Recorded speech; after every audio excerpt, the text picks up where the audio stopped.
when people run into coverage problems in their 70s or 80s, I usually hear, I did not know that. Nobody ever told me that.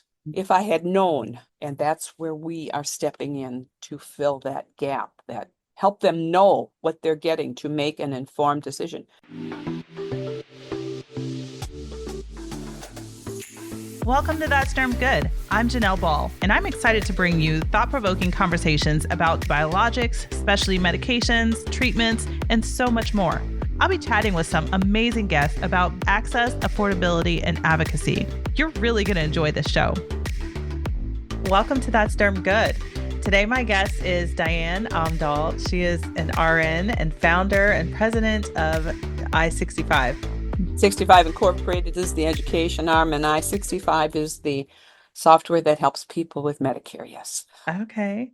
Welcome. Thank you so much for joining me, Diane. This has been such a pleasure to get to talk to you. I've recently met your daughter at the Healthcare Advocate Summit. She is absolutely amazing. It was so fun to get to know her, and one of the biologic coordinators that is on my team, she was super excited to tell me about your article that you had in Forbes. And then I was like, I need to talk to her. I need to get some information, especially now because, we've got open enrollment for Medicare. I think this has been, at least in the dermatology space, it's been something that has always been so difficult when it comes to access for our patients. And it's been frustrating, when we're working with our patients and, we get these medications that come out and they're available for our patients and we can't get access. And it's frustrating, not only for us, but even more so for our patients. All of the issues and the struggles, it's like, whoa. Yeah. Yes. So tell me a little bit about yourself, about how you even became a Medicare advocate in the healthcare space in the first place. Whoa, okay. Well, we go back probably before most of your audience was born. I'm a registered nurse.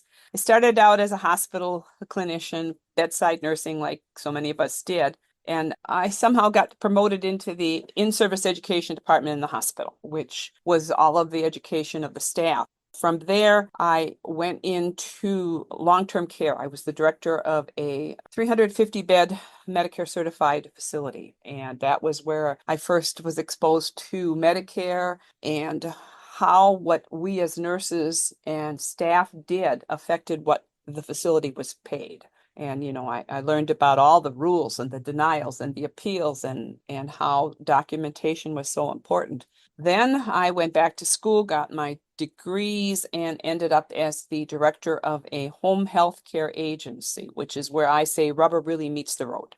It's like the patient is at the center of this circle and the home care nurse is right there with that patient, interfacing with whatever the needs might be, the doctors, the facilities, the pharmacy, the equipment suppliers. And again, one nurse could sink a ship with a mistake in documentation. That's how it was, and was a whole different world for me learning about Medicare.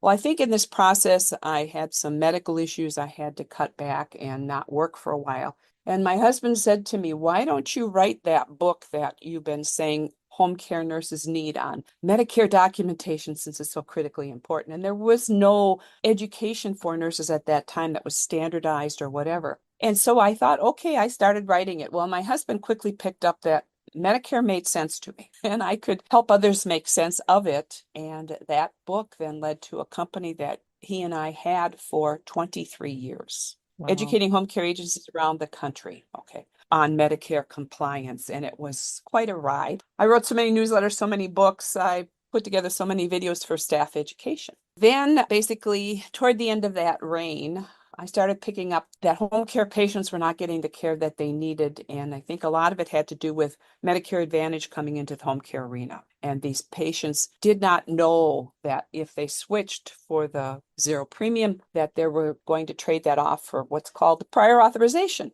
The story that drove me into 65 Incorporated was a home care nurse saying she had been taking care of a 88-year-old woman for about 5 years who had ulcers. You're very familiar with those ulcers that they get better, then you nick them on something and it gets worse. So her visits would be like once a month and then 2 daily and then weekly, whatever, and back and forth for 5 years.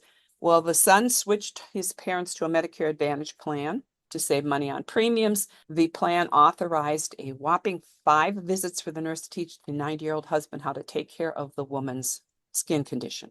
And that was when I realized something has to be done to help people understand what they're getting. And 12 years since I made that switch. And it is the same issue that when people run into coverage problems in their 70s or 80s, I usually hear, I did not know that. Nobody ever told me that. If I had known, and that's where we are stepping in to fill that gap, help them know what they're getting to make an informed decision.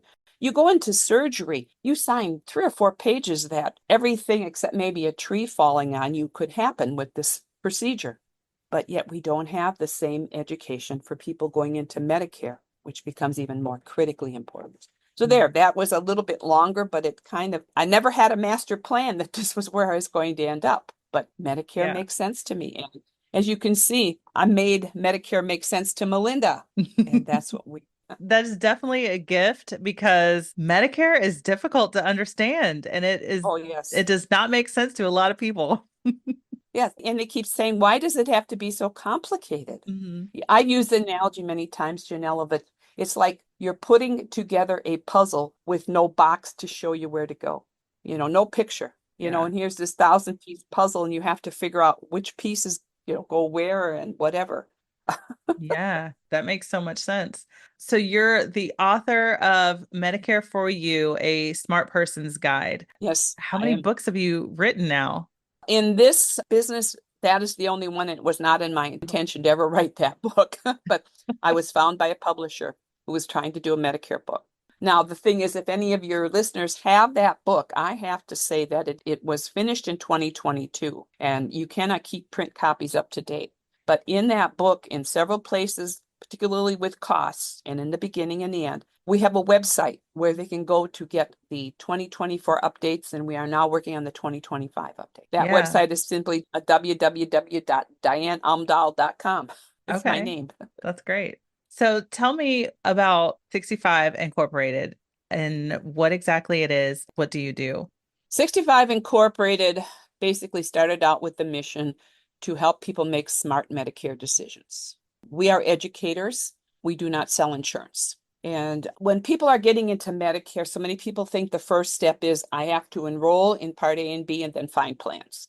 Well, there's a very important step that comes before that. You're turning 65. Do you have to enroll in Medicare? That timing part is missed. There's an initial enrollment period, 3 months before your 65th birthday to 3 months after, that you have to figure out what to do about Medicare. All right. During that time, anybody, no matter their situation, needs to figure out, okay, this is the coverage I have. Now, do I have to enroll in Medicare? If I don't have to enroll in Medicare, what do I have to worry about for when I do enroll? So let's say that somebody has got an individual health care plan, Obamacare, Affordable Care Act, whatever. By law, that plan becomes secondary to Medicare after age 65, so they need to be enrolled in Part A and Part B, or they do not have complete coverage. However, somebody who is working for a company that has 20 or more employees, by law, that plan is primary after 65, which means you may not have to do Medicare if you don't want to. If you do Medicare and you keep that coverage, there are some downsides. If you don't do Medicare and keep that coverage, you have to pay attention to certain things like an HSA, health savings account. Your drug coverage, particularly important in 2025. A lot of those employer plans may no longer have coverage that meets Medicare's criteria, then you could be facing a penalty. You see where the complexity comes in. Right. It's like we start out with this one little point on an outline and all of a sudden, or a maze. You're going through a maze and you hit a roadblock. Oh, this doesn't apply to me, so I have to go backwards.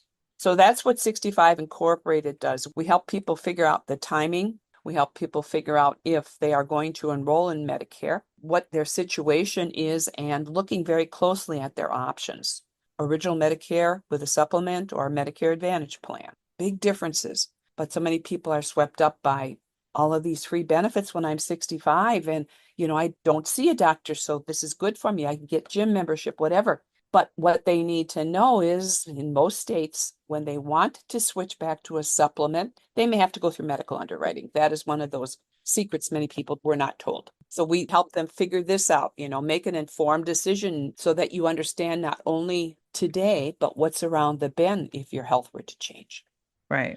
And what we're working on now is to taking all that information and getting it out there into a software system because we can't handle everybody and some people don't want to pay for our educational help. And that's what I'm working on with the software when I'm not dealing with everything else. Well, that was going to be my next question. So, how do people find you and get that support? And is this something that is covered by insurance? Unfortunately, it is not. It's like we are educators, like you go to a nutritionist. That isn't paid for by Medicare. Now, Right. Medicare in 2025 will be paying for some more expanded services like to help you with different problems, but they pay for some diabetic education. Medicare does. It's a whopping, I don't even think it's a dozen visits. They will pay for 2 visits to help people give up cigarettes. Mhm. But when it comes to making those Medicare choices, so, that's why we're working on the software. And we couldn't handle everybody anyway, but, if we Mhm. didn't charge. Yeah. So, So the software hasn't launched yet. well, it's mainly geared toward financial advisors who are helping their clients. Okay. Okay, so it's set up as a system to help financial advisors with other issues other than Medicare. But this total redo that we're working on right now and we're shooting for, sometime early next year would be geared toward consumers Mm. actually being able to go through. But the snags we run into is the fact that in a software, you can go straight down the road. But then if you have a little bit of a left turn issue or a right turn issue, something that's a little bit of a twist, Mhm. software can't begin to address all of those. And I'm identifying those. We need little 1-minute YouTube Mhm. videos that will help people like, oh yeah, this is what would apply here. And as we call it, the hand-holding support. Yeah. Hmm. Like, with your clients and your patients, well, I deal with this issue with my skin. How does Medicare deal with that? What impact will my decisions have on my being able to get my skin care? Right. And it's so interesting because, we see a lot of patients that are on a commercial insurance, whether it's through their job or something, and then they're turning age 65 and they're going to switch to Medicare. And this is where it gets a little bit touchy if they're on a specialty medication like a biologic or Yes. something because they're so expensive. And so now there's the stress and there's this fear of, is this going to be covered? What am I going to be paying out of pocket? And then for us on the healthcare side, we're automatically like, well, you've got Medicare, so we're going to have to enroll you into a patient assistance program. And that's, pretty much all we can do because there really isn't any other affordable option. And do the patient assistance programs, are they pretty much still covering the dermatological medications? Yeah, a lot of the companies do. There's definitely some instances where patients don't qualify because their income is too high. So it's always going to be based on their income. So, a lot of times, and then some of the companies will say, oh, we've got better Medicare coverage. And, now they're trying to say, okay, with these new changes, which I would definitely love to get into with you, what's coming for 2025. But, they're hoping that this is going to really help with patients and the affordability of these specialty drugs, but still $2,000, I don't know how much that's going to help. Well, I was just going to say that we run into the case with medications that aren't related to dermatology, where patients who have Medicare available to them are excluded from patient assistance programs. That's why I asked Mm, that question, yeah. So I said, they're fortunate, but many times they can be excluded because they do Mhm. have Medicare available to them. And even if Yeah. they're not enrolled in a plan, they still have it available to them, and that can be a Hmm. card. I don't know enough about the medications your clients get, but there are 2 different types of coverage for medications. Part Okay. D, the Hmm. prescription drug plan, which is where all the changes are taking place. Those are generally oral self-administered meds. And then there are Part B medications, which are the medications that have to be given in a clinic setting by a professional, the IV Hmm. type medications, whatever. Right. Those are handled under the medical side of the plans. Right. So I don't know if you deal with a lot. In dermatology, we are dealing with the Medicare Part D. So the pharmacy Okay. side. Yeah. So then let's talk about the changes that are happening there. And of course, the big driver is the $2,000 out-of-pocket cap. People that pay $2,000 out of their pocket for the drugs will hit that cap, and then they won't pay another penny for the rest of the year. All right. Well, The important thing for people to realize is that because they will not be paying for the medications, those medications still have to be paid for by somebody. Mhm. And so what is happening is that the drug plans are going to be picking up a much bigger share of the cost that the patients used to pay. So because of that, this year, 2024, there's a little baby step toward the cap, basically getting rid of the 5% coinsurance when people had $8,000 in drug costs between what they paid and the plan paid. All right. Once they hit that, they didn't have another penny to pay, which saved about 1.4 million people a good chunk of money this year. But what we saw happen in response, premiums of the plans shot up in most cases. On average, our study, 27% in LA, 27% average in LA. The premiums went up from 2 to 84%. This is what happened. Premiums went up. Co-payments for medications, tier 3 drugs that were usually a flat rate like $47, $45, $50, changed to a percentage of coinsurance. So instead of $47 for the drug, people were paying 25% of the cost. And so they were paying more out of pocket. The coinsurance for expensive tier 4, tier 5, the specialty medications, they are restricted to 25 to 33% of the cost is what the patient would pay. So if the plan had a 25% coinsurance, it booted it to 29%. So the person's paying 4% more of a very expensive drug. That's what happened last year with just this little increase. Now, $2,000 cap's going to affect more millions of people. I don't know how many, I have to look that up, but we expect that the plans are going to make changes.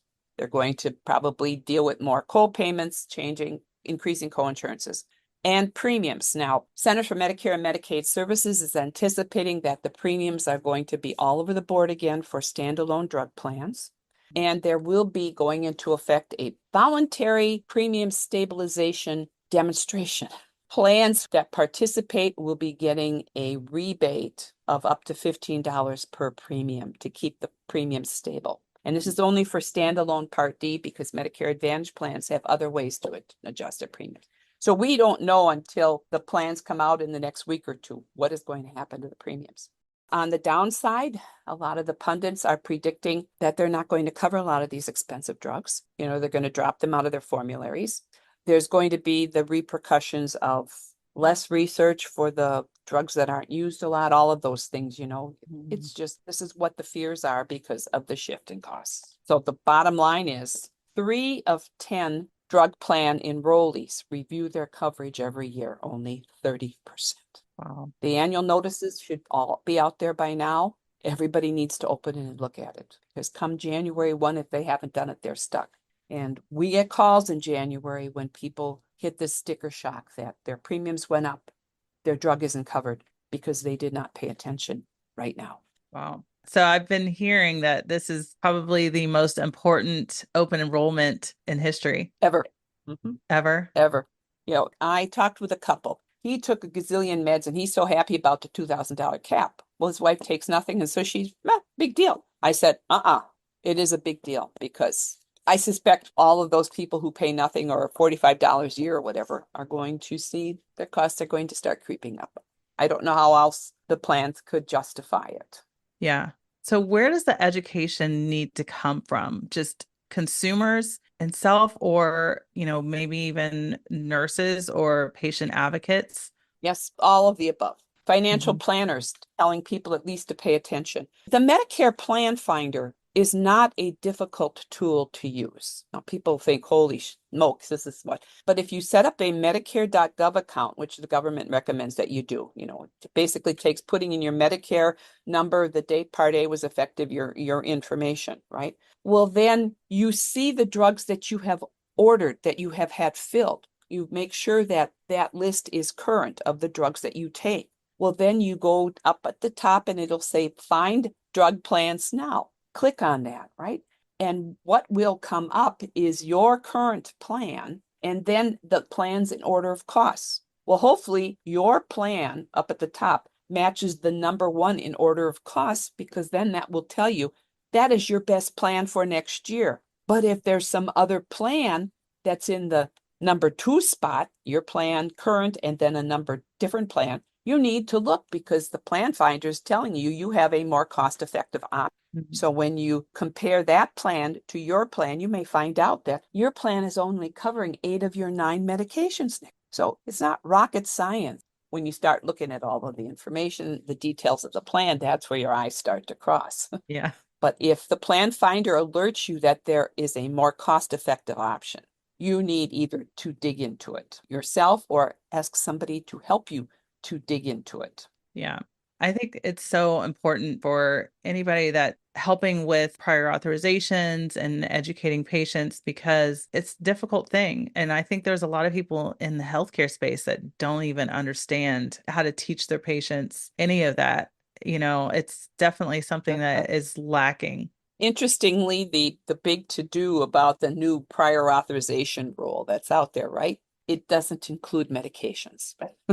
So the prior authorization of drug, I've never dug into it. I doubt that it's a very standardized deal. I'm sure there's no APIs that are telling you when it's required or what you have to submit or even a turnaround time. But the other one isn't going to take full effect until 2027. So it doesn't really matter.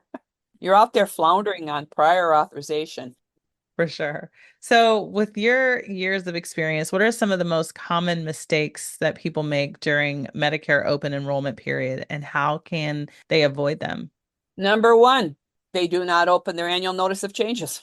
Just to share a little funny with you, a man in 2023, no medications, right? And he wanted not the cheapest plan, but the second cheapest because of the pharmacy for his vacation home or something, whatever. And I kept saying, you got to pay attention when open enrollment comes because, you don't take drugs, but could be changes. Well, I consulted with his wife in June this year, and she says, Diane, I'm not supposed to tell you this, but my husband didn't open his notice of changes. And what happened is the company discontinued his plan that he was on. And when that happens, they will tell you your plan will not be available next year, and we are going to automatically put you in this one unless you make a change by December 7th, end of open enrollment. Well, he didn't open his letter and he didn't know his plan was going away. So he went from paying $9 a month to $69 a month for his premium. That's number one mistake. Number two mistake, going with the cheapest premium. Cheapest premium will work if you take the cheapest drugs. But for your clients, your patients who have expensive medications, I talked till I was blue in the face one time to try to convince a man that the $119 a month premium was going to save him money over the 12 months compared to the $39 a month premium. One of the main reasons was the $119 a month plan still charged a co-payment for his expensive drug, Hmm. where the cheaper plan charged a co-insurance, a percentage. Well, when the price of that drug went up, he was going to pay more over the course of the year. It's a given, right? And Mhm. he just didn't buy what I was saying. I tried. Cheapest premium doesn't work. Oh, paying attention to pharmacies. There are 3 different pharmacies, basically an in-network standard, which means they've negotiated a rate. Preferred, which means that they're supposedly got a better rate than the others. And then the out-of-network. You never want to use an out-of-network. Never ever, because you pay 100% of the cost. Preferred pharmacies are supposed to be less expensive over the year than standard, but not always, so you have to check that out. Your favorite drugstore may not be your best option. We actually have had clients who have gone to 2 or 3 different drugstores who take expensive medications because of the costs at one store pharmacy versus another. But they know how to look at the prices and they save money over the course of the year. Sometimes we see that the cheapest cost during open enrollment may not include one of your covered drugs. And so you have to Mhm. investigate it. If it's a relatively inexpensive generic that's not covered, you may decide just to go with that plan. But if the drug is not covered, you don't know what's going to happen to what you pay. So many times we will say you may pay more in this plan, but all your medications are covered, so you are protected. Right. Waiting until the last minute to make changes. If you try to deal with the change in December 3rd, and I think one recommendation we're doing this year, which is new, enrolling in a new plan online versus trying to call the plan. And the number one reason is just about most of the plans now have customer service offshore, and our clients struggle sometimes to understand. The more significant concern is that I think the education is greatly lacking offshore, We had a client who had set up auto pay, but it wasn't auto paying, and he had to call. And the rep kept saying, you need to call your doctor and have them fax in the prescriptions. The doctor had faxed in the prescriptions. The guy had gotten his prescriptions, but he couldn't pay for them. Whoop. So that's a fair number of mistakes, I think. Yeah, definitely. So Probably more than anybody wanted on a Monday morning, right? no, I think this is great. This is such good information. And I think this is going to help so many people just to understand or what to know. I mean, even with family members that need to know what to look out for and how to make the best decision. Yes, it can be relatively complicated, but it is straightforward. If you take your time and get through it, it will make sense. And we have clients who said, I'm never going to be able to do this, Diane. Well, now they can do it. Mhm. And we're happy that they can do it on their own. Every now and then we'll get a question from them, but hey, they figured it out and they feel more in control. Yeah. So open enrollment starts when? 15th? October 15th. October 15th. Okay. It ends December 7th. Okay. So everybody should have that letter that you're talking about before or around that time. Well, I just made a couple of calls and I found out that one of my friends didn't get a letter, but he got it online, which I think is interesting. Oh, okay. I thought that probably my error that they were always mailed, but he found his online. He may have gotten it in the mail and not paid attention to his mail. But if they didn't get it, they can't find it online. They need to call their plan. And I am not surprised that they could be running a little later this year because of all of the changes and the complexities, Hmm. you know, and the fact that plans didn't sign up for the premium demonstration till August, which, they can probably condense their window to get things put together. And also the people who have hit the $2,000 cap this year already by now, they will be getting information shortly that they're eligible for the Medicare prescription payment plan next year. The $2,000 cap is automatic, but for many of the people that will hit it, their costs in January, February, and March are very huge, right? Most of them will hit the $2,000 cap within the first couple months. And that means I got to write a check for $2,000 right away. Well, the Medicare prescription payment plan is kind of like an installment plan that will spread those costs out over the year. So they will not pay for their drugs at the pharmacy. Instead, they'll pay with the bill they get. But Okay. this is optional. They have to opt in. So if they have high costs this year, they need to be watching for the information from their plan that will give them the ability to opt in next year, which is interesting because if they change plans, they'll have to opt in with a different plan, I suspect. I never thought about that till we're just talking about it. I have to figure that out. Keep you on your toes. Oh, so that's another thing a lot of people with high drug costs need to Hmm. pay attention to is this MPPP or the MP3 or the M3P, however it's got. Hmm. So I just call it the Medicare prescription payment plan. Okay. Can they opt in at any time or does that have to be done like right away? I was asked that question and I looked into what CMS had written. They said at the time of open enrollment, when they get the notice, or during the year when they go on a new medication that will push them over the limit, they Hmm. can they can opt in then. Now, maybe there's times at other times they can't. Now, this presents an interesting, what I call challenge. I don't have $2,000 of cost in January, but then I go on a new medication in April that's going to put me up over $2,000. I go to pick up that drug, and the pharmacist will give me the information about the plan, my opt-in information. Now, the pharmacist does not have to teach me about this. It's up to my plan to teach me. How is that going to work? That's Right. interesting. So the pharmacist says, here, you take it home and read it and figure out what to do. Yes, right. That's just what your pharmacist is going to want to do. What other articles are you writing? We're going to have to follow you. Well, you mentioned that Forbes post. I am a contributor, and in the month of October, I did 4 of them on these things: the $2,000 cap, the Medicare prescription payment plan, the employer coverage that may be in jeopardy. One is going up tomorrow about the premium stabilization demonstration. Forbes is my way to communicate to people about these Okay. changes. Yeah, so we'll definitely have to keep up on that and continue to follow you as Yeah. these changes happen in real time. And you are still smiling. You know what? You got to stay optimistic. There's so much to Yes. digest, but my head is spinning and I'm thinking of, okay, how can we best help our patients and make sure that they have the support that they need, especially when it comes to making sure that they're able to Medications. continue the medications that they're on. That's the biggest. The changes in the Medicare Advantage plans, that they are pulling out of market so many counties. And then you have the health systems that have dropped the Medicare Advantage plans. These people in Medicare Advantage that are affected by this are going to be scurrying to make sure that they can get the services that they need next year. Right.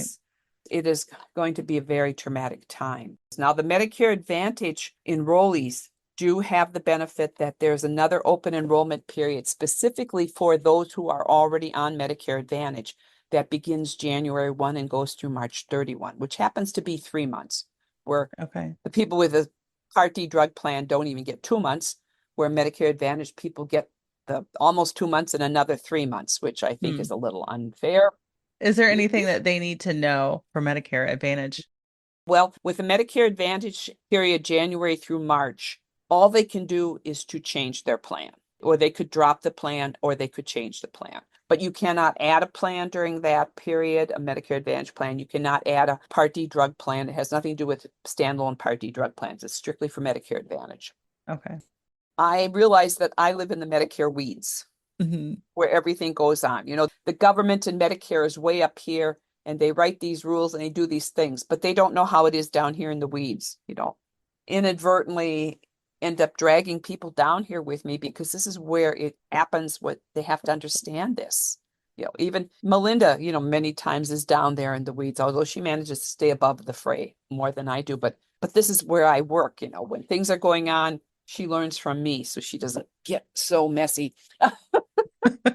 And I hopefully have made a couple of important points. Pay attention, and make your own decisions. Know what's going on and don't say it's too complicated and you can't deal with it because you have to. Yeah, absolutely. Well, thank you so much Well, for your expertise and enlightening me on so much when it comes to Medicare. and I really appreciate your insights and I really look forward to continuing to learn more because I'm telling you what, you definitely have a gift of understanding Medicare and I look forward to staying connected. likewise here, anything we can do to get the word out and help people, Yeah. help them avoid getting into situations where they did not know what would happen. That's my goal. Yeah. Thanks for spending a few minutes with me and listening to That's Derm Good. You can expect new episodes of That's Derm Good every week. The podcast is available on your favorite app, including where you're listening right now. Subscribe to the podcast so you never miss a new episode. Bye.